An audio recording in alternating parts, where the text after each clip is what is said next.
Hello, I'm Paul Tisdale, Ward 5 Council member, and I want to spend a few minutes giving you the highlights of our Ward 5 meeting from earlier this week. We talked about a number of issues, and without a doubt, much of the feedback from Ward 5 residents who attended had to do with the West Biloxi Master Plan overview, the Pops Ferry Bridge toll, flood insurance rates, the status of a residential project on the old Breakers property on the beach, Eula Cove and College Cove townhouses, the Mississippi Gulf Coast Community College proposed road construction, Pennzoil Park, Katrina Infrastructure along Highway 90 that's going to be coming up, and issues dealing with speed bumps and speed of traffic issues in local neighborhoods. In West Biloxi Master Plan, you can find a copy of that master plan on my website, tisdaleforbiloxi.com. In the master plan, which covers White Avenue west to Gulfport, south of Biloxi Bay, each street is listed and what the cost of repairing or replacing that infrastructure is. Again, on a street-by-street basis. So if you live in that area and want to know what it costs to repair your street or replace all the infrastructure on your street, it's there. But remember, these are October or November 2020 prices. The Pops Ferry Toll Bridge. Basically, 2 words, it's dead. Having said that, the city is looking now at replacing the center draw span with a new motor, new electronics, and so forth. The cost estimate, and it's just a rough estimate, is about 10 to 12, possibly $15 million. Somewhere in that range. Flood insurance rates, we're hoping maybe some fresh updates would be coming, but there really aren't any. There are a couple of bills in Congress looking to delay the implementation of these increased flood insurance rates, but no luck yet. Status of the residential project at the old Breakers property, which is at the corner of Grandview Drive and Highway 90. We're talking about a 39-lot subdivision that'll be coming to the Planning Commission in the near future.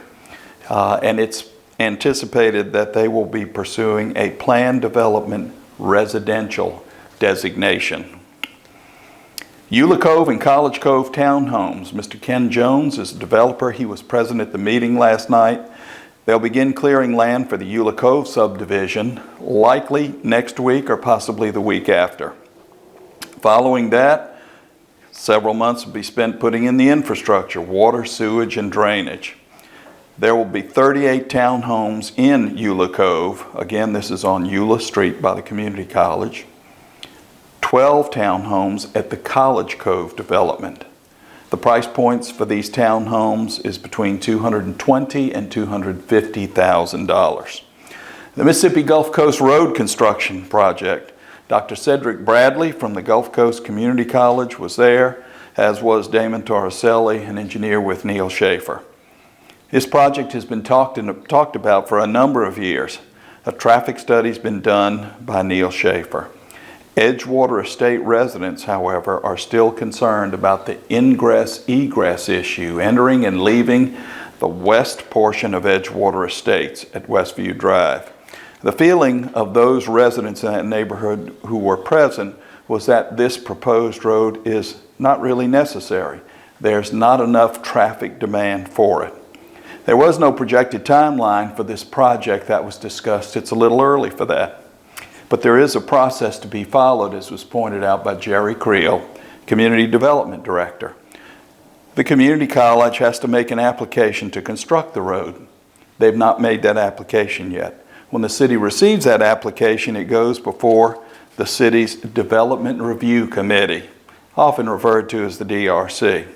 Following that, the project goes before the city's Planning Commission, and there's a public hearing associated with that City Planning Commission meeting.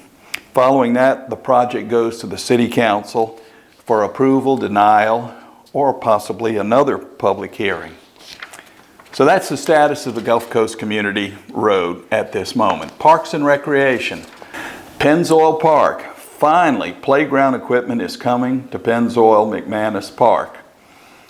Equipment bids were opened earlier. They'll be on the March 15th council agenda. That's this Tuesday's council agenda coming up. Both sets of playground equipment will be replaced. The swing set that is there will stay there.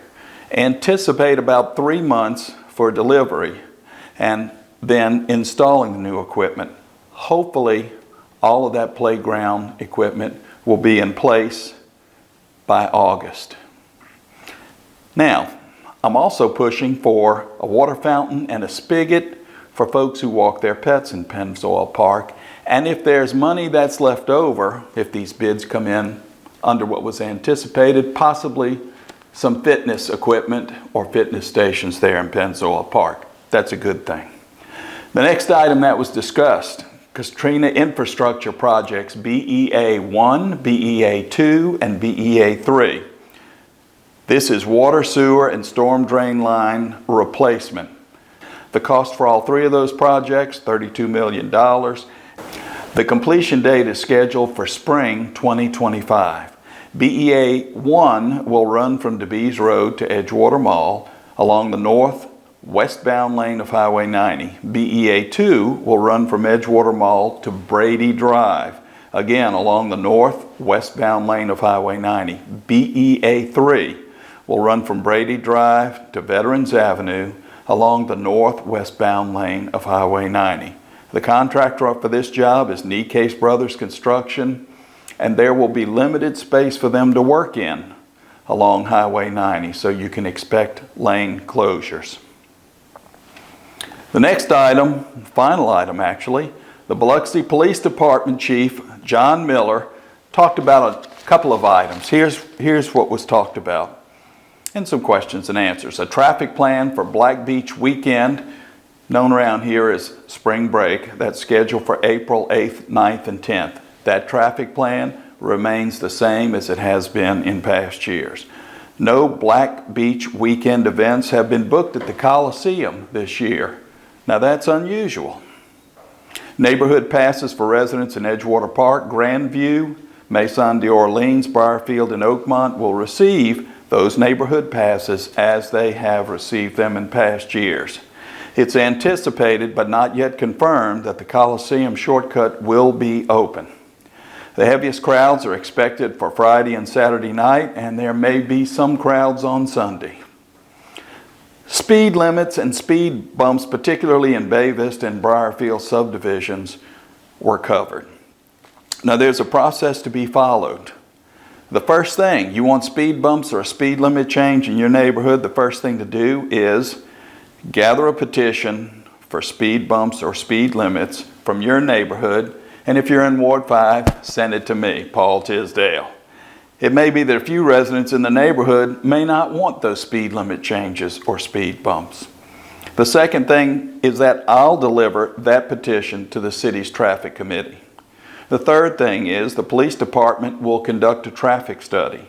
The fourth thing is the traffic committee and a traffic engineer will determine whether the request for a speed limit change or speed bumps is approved or not. If approved, the fifth thing is Public Works Department or a contractor installs speed bumps.